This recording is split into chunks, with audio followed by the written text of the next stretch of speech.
On September 11, 2001, the United States was attacked by terrorists. In New York, the focus of the attack was the World Trade Center. Many in the city sought to contribute to the healing process. Michael Feldschuh created a community-based photo project, inviting ordinary citizens to share their experiences of September 11. Hundreds of people provided thousands of photographs taken in the moments, days, and weeks following the attacks. The collection is called the September 11 Photo Project. The stories you will hear are from Photo Project contributors and others who were caught on film or caught up in events as they photographed that unforgettable day. To me, the real beginning of the story is the day before, because I feel that I knew something was going to happen.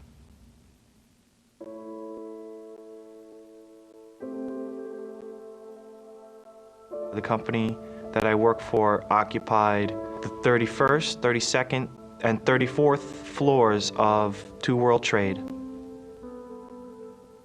On the afternoon of September the 10th, there was a really violent thunderstorm that came from the south. It was kind of slow in the office, so I went to one of the conference rooms and photographed it. Not really knowing why, just kind of wanting to capture the way that the storm had advanced and the feeling that it gave me. My husband's name is Mark Rassweiler. He was the vice president for Marsh & McLennan in New York City. He worked at the World Trade Center in the North Tower on the 100th floor. Mark would leave early, typically by 6 o'clock, 6:15, and the routine was he would just call me to wake me up as he was heading out the door, and just said he was leaving and have a good day, and off he went. All news, all the time. This is 1010 Wins. Good morning. 64 degrees at 8 o'clock. It's Tuesday, September 11th. I'm Lee Harris. Here's what's happening. It's sunshine throughout. Really a splendid September day. The afternoon temperature about 80 degrees. Polls are open. Lots of races to be decided, including who will run for mayor of New York. Suburbs tomorrow, sunny and very nice. High 78. As I woke up that morning, I looked towards the World Trade Center and said, oh, we have a conference today at the Windows on the World, and I have to be there early. And as I arrived at the World Trade Center, I spotted something on the step in the corner. I wasn't sure what it was. Lo and behold, it was a small bird looking forlorn and doomed. I picked it up and I put it into an evergreen, which was at the bottom of the stairs. That morning, I usually wake up around lunchtime. But that morning was very strange. I woke up around 7 a.m. and I don't know why. I'd only been asleep for about 4 hours. I went to the window. It was a beautiful day, beautiful blue sky day. I was the happiest I've ever been in my life. I just felt very calm, very peaceful. I had a really bad night. I didn't sleep. I had bad dreams. And when I woke up on the morning of the 11th, all of that was really fresh in my mind, and pretty much every part of me did not want to go to work that day, but I forced myself, and I did. As I went up in the elevator, I started thinking about the bird again, and I just felt, I thought, I should have moved the bird to a nicer location. I arrived at the Windows on the World, 106th floor. The first thing I noticed was that the work I had intended to do that morning had already been taken care of. Saw one of my colleagues, and he said he'd been there since 7 o'clock. It was his event. He wanted to make sure everything was right. But then we both realized there were a couple things missing, and so I immediately said, oh, I'll go back to the office and get them. So I headed down, and now I was going to rescue my bird and take it over to someplace safer. I basically went through the routine that I normally do, and it was actually while I was checking my email, I felt a huge vibration that shook the building, and the lights flickered on and off. And I immediately sat up and I said, oh my God, that was a bomb. And then I thought, there's no way that was a bomb, because that came from above. This just into our newsroom. A plane has crashed into the World Trade Center. Apparently a direct hit into one of the Twin Towers. The apartment that I was staying at the time was 2 blocks below the World Trade Center. The first thing I remember hearing was a loud explosion, but the thing that really caught my attention was hearing windows shattering and hearing debris falling. Ran over to the window to see what was going on, and I couldn't believe my eyes. I mean, the whole sky was filled with smoke, and there was millions of sheets of office paper floating in the air, and there was debris landing down on the street below. I had no idea the size or scope of what had just happened. I walked to the south windows of our office, and I stood there watching. You know, I just came from there. I was just there, and you know, I couldn't believe, you know, that I just missed this by, 5 minutes, 10 minutes at the very most. And I remember yelling to one of the other editors to please try to call these people, see if they're okay. One of the people at the World Trade Center was reached. He said that everyone had been knocked to the ground and that they were all shaken up. He said, but we're all okay and they're going to evacuate us. It's kind of smoky, but we're all okay. I knew with my background in nursing that I could be of help. So I grabbed my rollerblades, I had my medical kit on my back, and I had my camera, and just headed down there. I had heard over one of our radio systems that we use that Manhattan transmitted a 3rd alarm for a plane that struck the World Trade Center.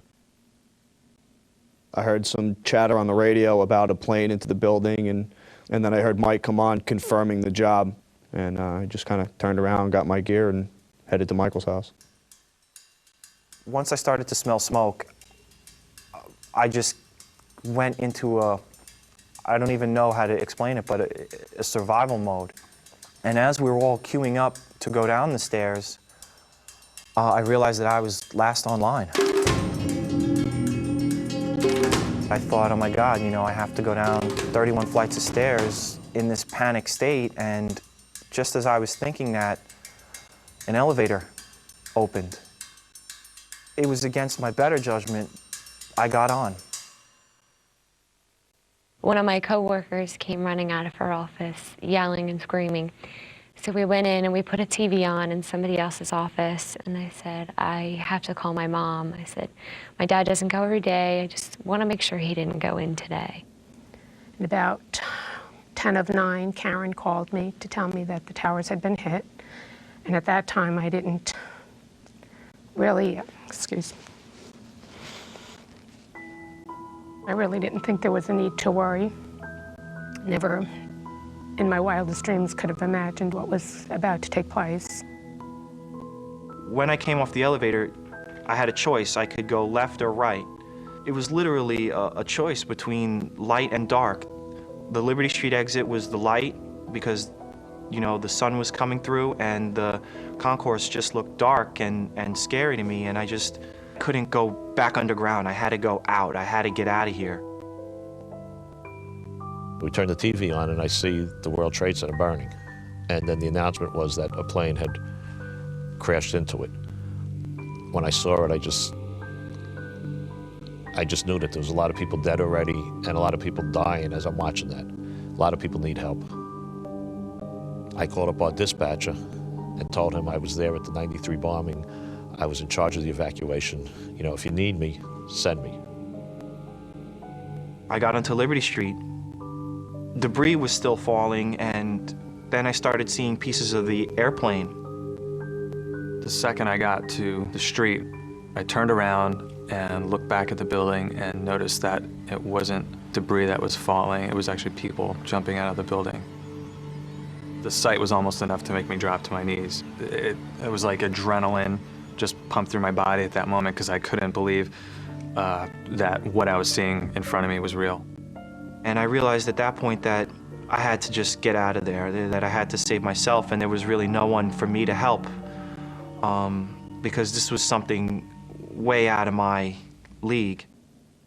So I went into one of my coworkers' offices who had a radio, and she turned on the radio, and at that point, that's when the second tower was hit. just as I started to cross the street, I heard a noise. And I knew exactly what it was. I knew it was a plane. And I knew that it was coming. And it got louder and louder to the point where it sounded like it was right on top of us. And it definitely sounded like he was full throttle. I mean, it was moving so unbelievably fast. And I just prayed to God at that point, and I said, you know, please don't let this happen. And the last thing I saw before the second attack was the silver underside of the plane before it went into the building. It was just unbelievable, the explosion. I mean, I could feel the heat from where I was standing. It was just a massive, massive fireball. I know it looked big on TV, but to be standing there below the towers and see that, it was just unbelievable.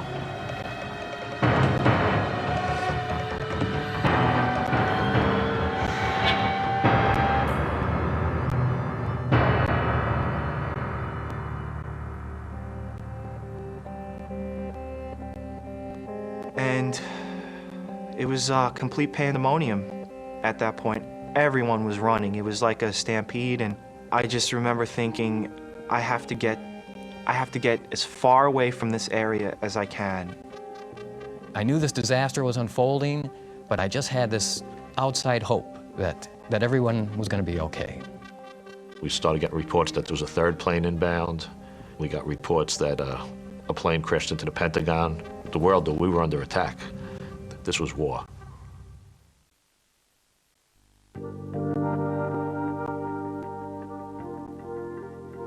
It is horrific. A second plane the size of a passenger jet flying into the second tower of the World Trade Center. Oh my God. I think the moment that second plane hit, I was pretty much terrified. I distinctly remember that feeling of my heart feeling like it was going to come out of my chest. It was beating so hard. I was trying to remain calm, but I knew that I was in trouble. I thought of my dad immediately. I just felt this hopelessness, like right away, like, oh my gosh, something happened to him. I knew based on the time frame that he left around 6:15 that he should have been in his office, but again, I didn't know if he had a meeting first thing in the morning or maybe stopped at the Midtown office.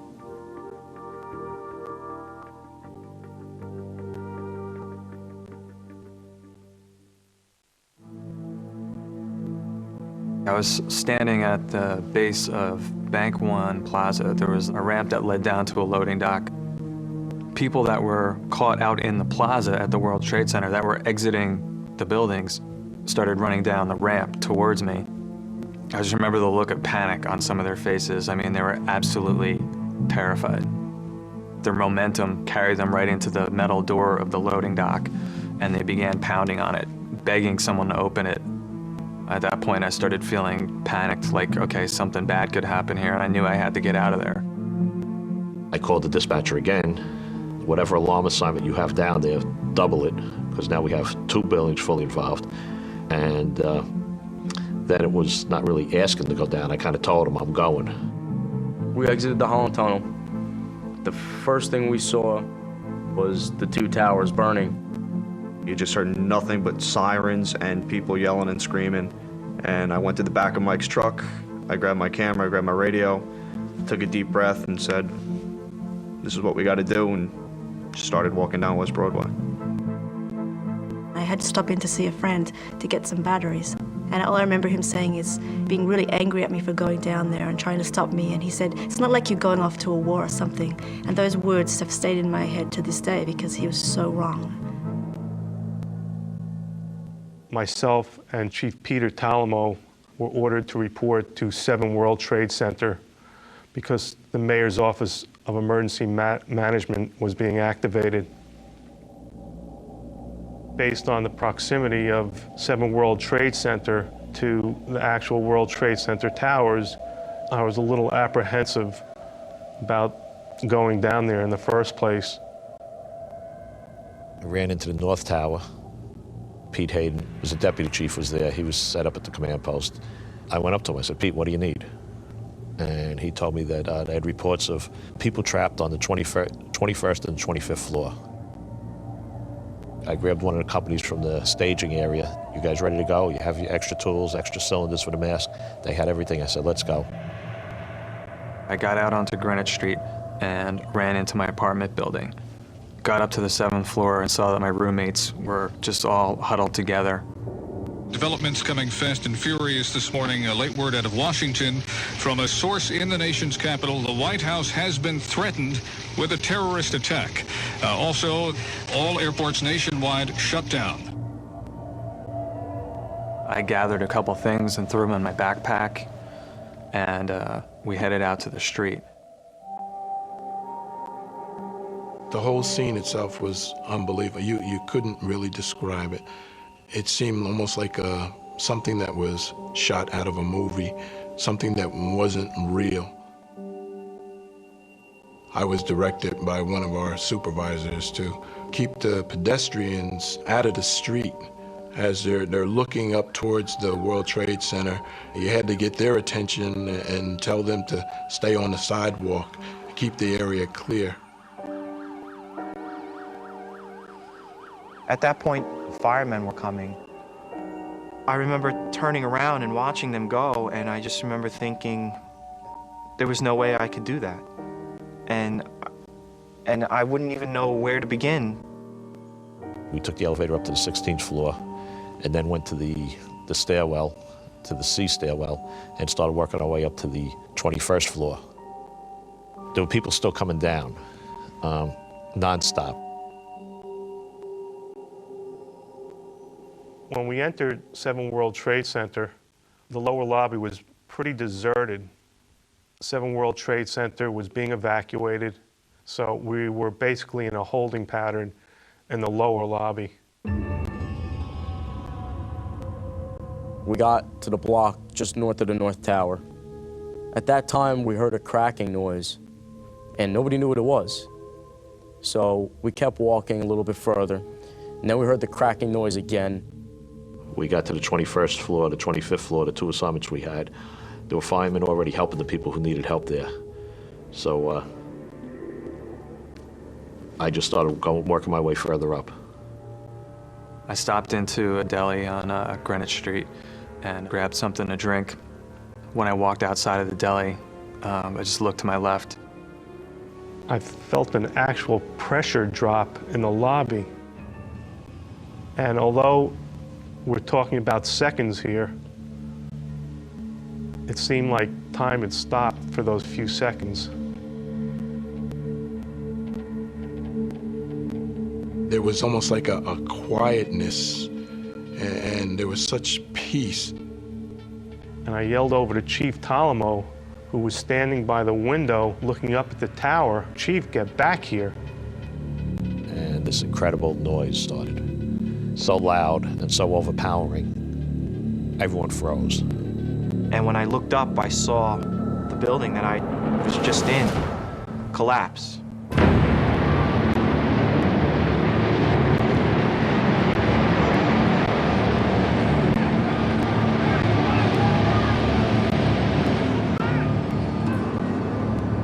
I could feel my body compressing. I screamed out to the chief, "This is the big one." And I turned my back towards the street. We were waiting any second for the ceiling to just explode, because that's what it sounded like. Something was coming. Oh my God, the South building just crumbled from the top! Oh my God, the building just fell!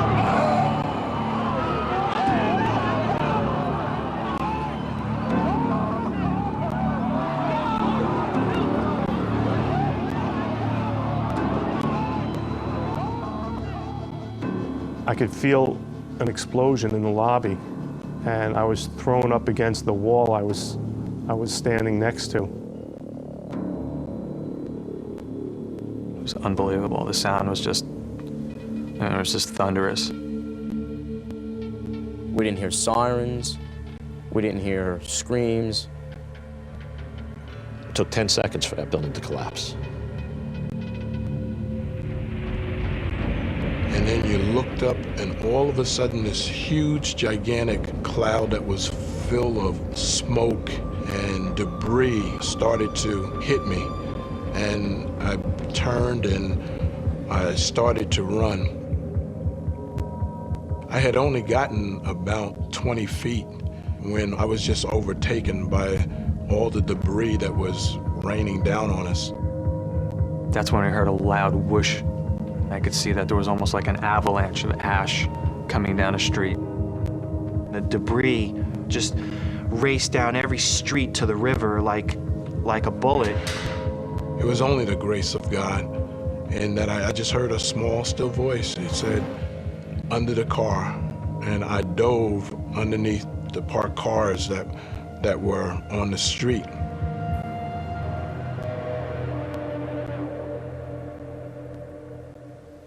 And then all of a sudden it stopped and there was silence in that lobby. And I opened my eyes and it's totally black. I don't think it was a matter of being scared. It was just a matter of thinking to myself that this may be the end of my life. The whole entire tower had just come down. And such blackness had materialized, and there was such an intensity of heat. I got the impression that the vehicle that I was underneath was going to just burst into flames. A couple of people ran into the back of the deli trying to get out the back door. When they opened the back door, all the ash came in, so I knew we were completely surrounded. I really, really thought that we were going to suffocate. Your eyes were burning, your nose was burning, your throat was burning.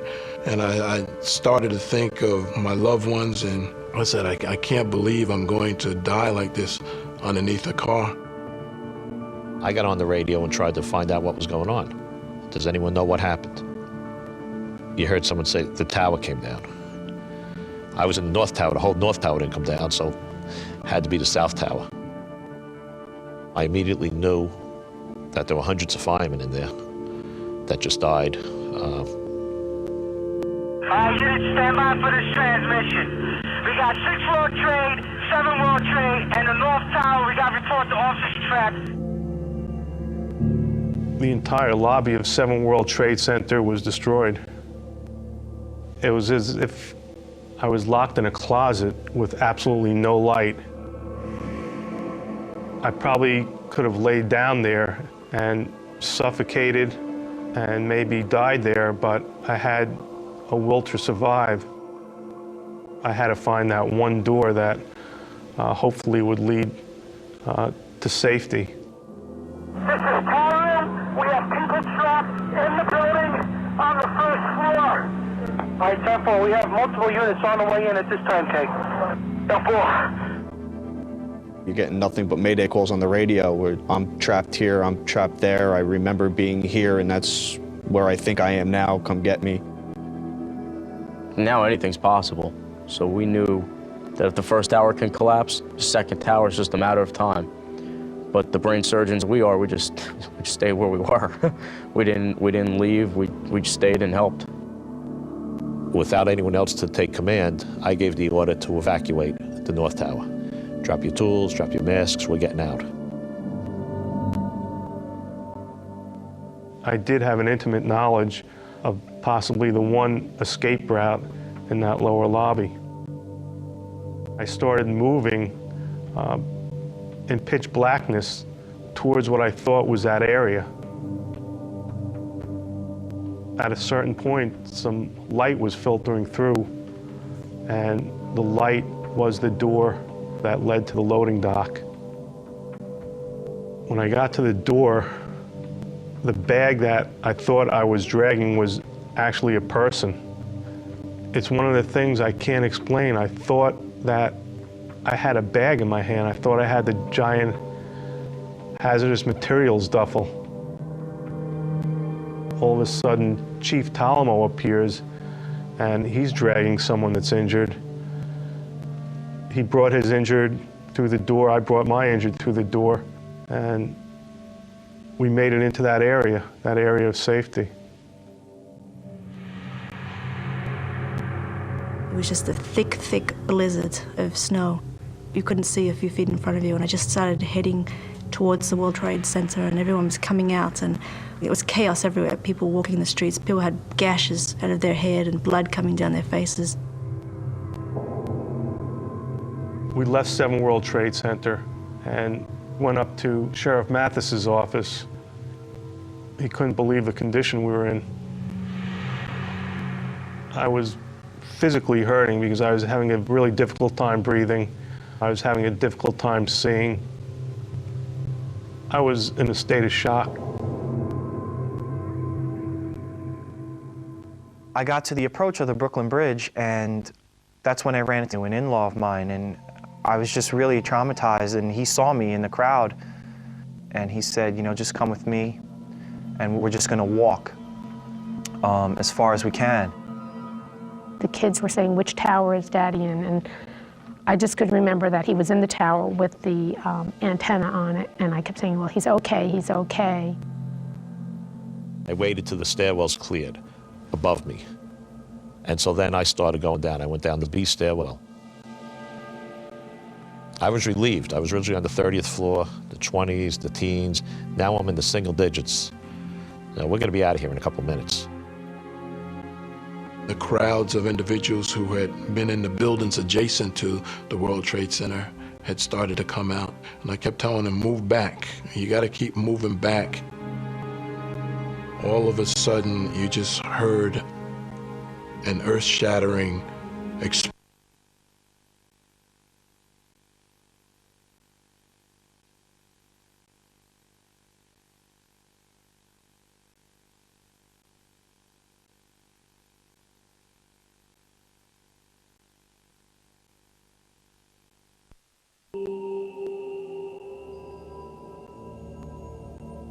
I was calling for help on one handy-talkie. I was going through all the channels, giving maydays.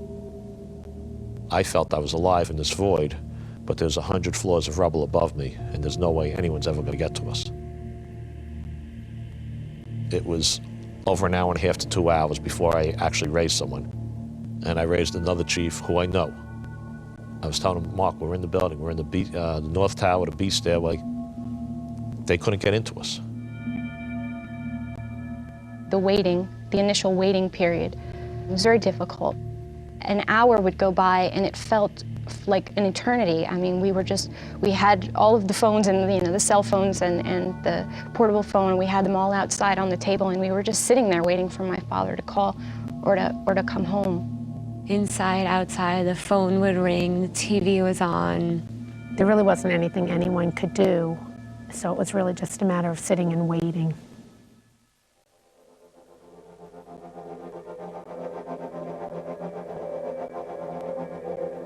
Arriving at Ground Zero, there was a silence, very much like a snowstorm, a muffle. But through the muffle, you could hear beeps, beeping sound just everywhere, surrounded, sort of little alarms. Apparently firemen have a sort of sensor, a beeping sensor, so the surrounding beeping, I think, were the trapped firemen in the wreckage. After a while, I started noticing a light, a very dim light above us. I actually thought I was hallucinating. And I asked anyone else, did anyone else see this light? And other people saw it too. After a little while longer, I'm looking at it, I said, I gotta go see what that light is. And then I climbed up to the light. I climbed out, it was a hole, and I got out, and then all of a sudden I'm on top of this big pile of debris. And I could see the rubble field. I could see buildings on fire. I could see the devastation. What I didn't see is any people. No one. A group of firemen passed in front of me, and one sort of broke from the group. He just inched his way into the wreckage. He knows who's underneath the wreckage. He knows.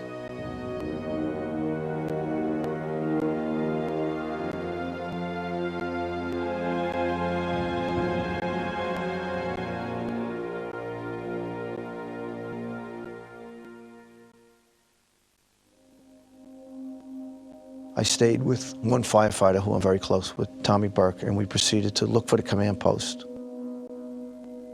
Tommy came across a knee pad, so we started to dig and dig. Tommy reached down and said, I grabbed a leg.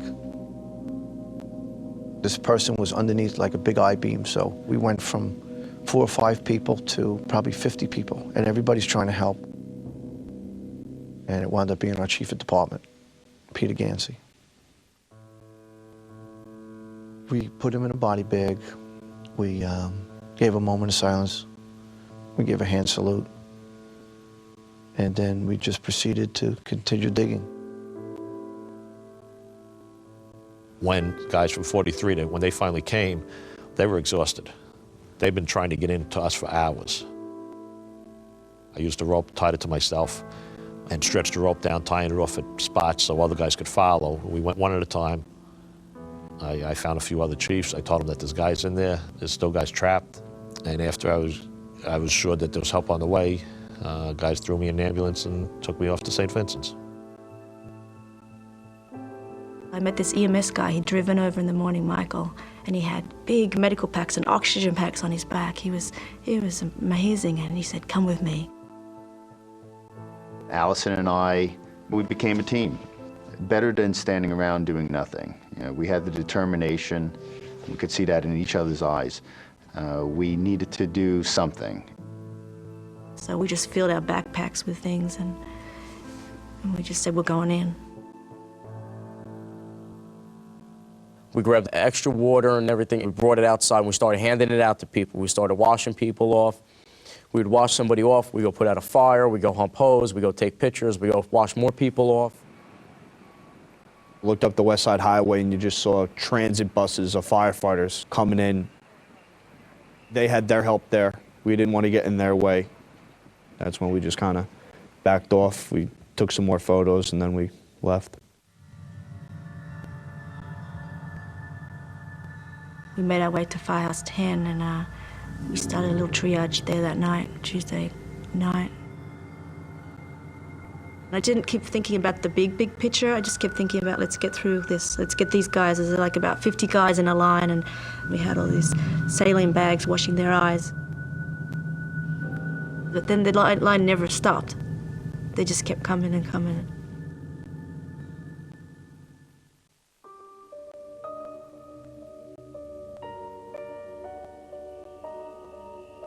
Me and about 3 or 4 firefighters that I work with worked our way into the Vista Hotel to try to see if there's any firefighters in there.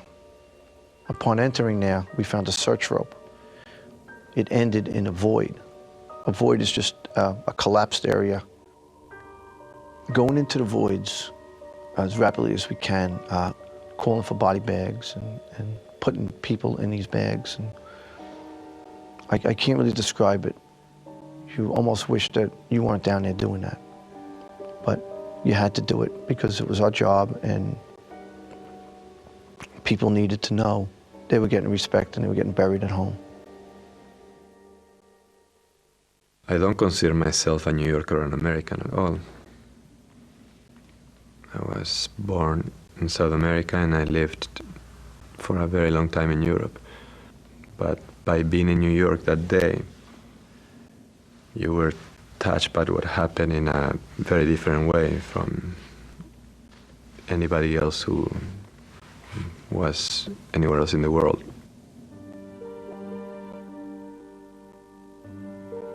I decided to go to Tribeca to see if I could help.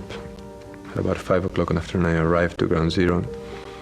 When I arrived there, I couldn't really believe my eyes. It looked much worse than it did on TV. We were stopping for maybe every hour or so, maybe until 2 or 3 in the morning, getting our eyes washed out. People were walking around in the collapsed area, handing out water to us. It was unbelievable the amount of volunteers and help we had there. I tried to see what I could do to help all these people who were actually working there. I started taking bottles of water to different parts of the site where the firefighters were working. People wouldn't really talk very much. And in some moments, whenever they thought they would have found somebody under the rubble, there would be total silence for a few minutes, because they were trying to hear something from under the rubble.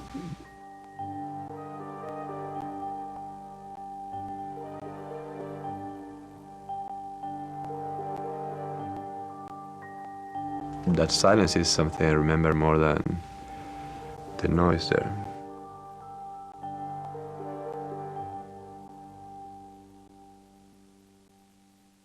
About 3 o'clock in the morning, my company all met and we all discussed what we were going to do, where we were going to sleep, and try to get a couple hours sleep. One firefighter and I, Tommy Burke, proceeded on this boat, which was damaged from the collapse. We took long showers to clean out our eyes, and took like about an hour nap, and then went back to work. I was there until about midnight, and by that time, I believe it was about to start raining. They were changing the shifts of the firefighters and rescue workers. And at that time, I decided to leave after a long day.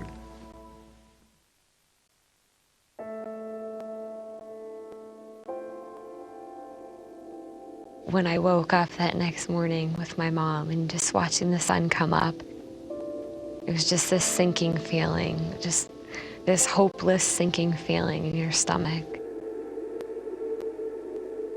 I had called up my office to tell them that we hadn't heard from my father yet, and they said, if there's anything we can do, let us know, we'll do whatever we can. I said, actually, if you could scan in my father's photograph, we want to look for him. Her art department set up this whole flyer in less than an hour, and we had it copied and we were off. I remember the next morning trying to go to work. By now I knew, 71 people who were attending our conference had died, and 16 of my workmates had died, and I had survived. I was the only one who was there that morning who got out. We walked and we walked and we walked, hanging our flyers, going to hospitals, going anywhere and everywhere that we thought would be beneficial to find him. We stayed in the city till about 2, 3 in the morning, came home, slept for about an hour, and went back into the city again. We found a little restaurant which was half a block away from the remaining facade of the South Tower. Set up the IV bottles, set up stations for irrigating the people, set up the food areas, set up a psychological counseling area. The firemen, they just lost all of their friends, and we all sat down in candlelight and they started singing Danny Boy and patriotic songs, and everyone was just crying. They just raised their drinks and toasted for all those who were left behind.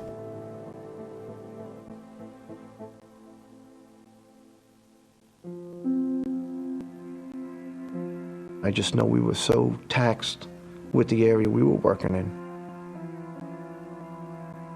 We were finding people, we were finding fire trucks, police cars, ambulances.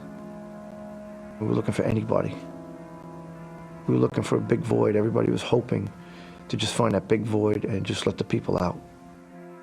I remember on the 3rd day, I think it was, we could hear tapping underground. At first they thought it was the generator pumps, but it wasn't, because they were doing SOS codes and they could hear people tapping back.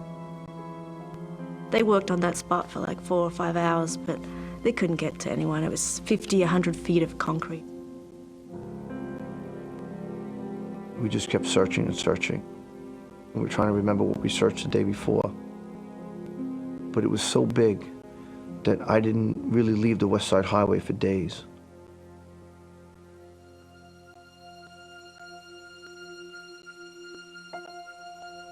After the 5th day, after a routine was set, we were asked to close down. We walked around to where we started, and Allison and I then said goodbye. I rollerblade up the West Side Highway, and there were thousands of people just cheering and yelling and...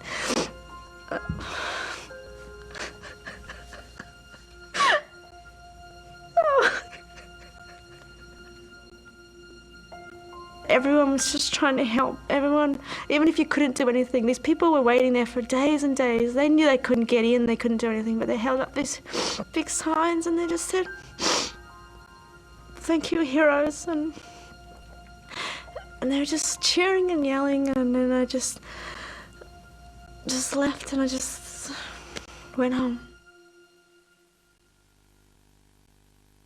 Sunday afternoon, Mark's company set up a crisis center in Midtown. They provided us with diagrams of the World Trade Center, the floors where they believed the impact of the planes hit. And at that point, I think my children and I knew that there was no hope.